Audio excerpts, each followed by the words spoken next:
Bonjour mesdames et messieurs, bienvenue dans ce nouveau numéro de Civisme. Aujourd'hui, nous allons parler de la responsabilité citoyenne face aux embouteillages. Les embouteillages font partie du quotidien de notre ville, mais nous en parlons souvent comme un problème d'infrastructure, des routes étroites ou de manque de feux de signalisation. Mais en vrai, une grande partie des embouteillages est créée par nous-mêmes, les usagers de la route. Car chaque jour, nos comportements ont un impact direct sur la fluidité du trafic. S'arrêter n'importe où pour charger un passager, bloquer les carrefours, doubler par la droite, refuser de laisser passer les autres, klaxonner inutilement ou rouler sans respecter la file. Toutes ces attitudes contribuent à créer des blocages qui durent parfois des heures. Être un citoyen responsable, c'est comprendre que la circulation est un espace de tous.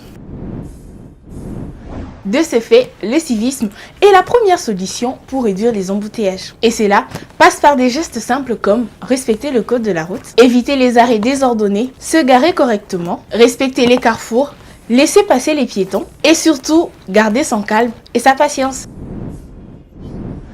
Parce qu'une seule mauvaise manœuvre peut bloquer des dizaines de véhicules. Mais un seul bon geste peut faciliter la circulation de tout un tronçon.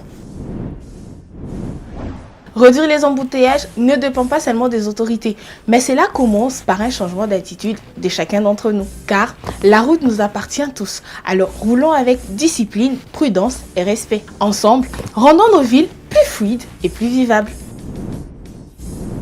Les embouteillages ne viennent pas seulement des routes étroites, mais ils viennent aussi de nos comportements, tels que les arrêts anarchiques, les dépassements dangereux et les carrefours bloqués.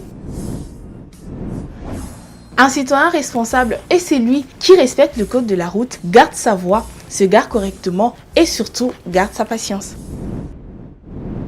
C'était tout pour ce numéro, merci de l'avoir suivi. On se donne rendez-vous très prochainement pour encore autre chose à apprendre. D'ici là, portez-vous bien. Bye bye.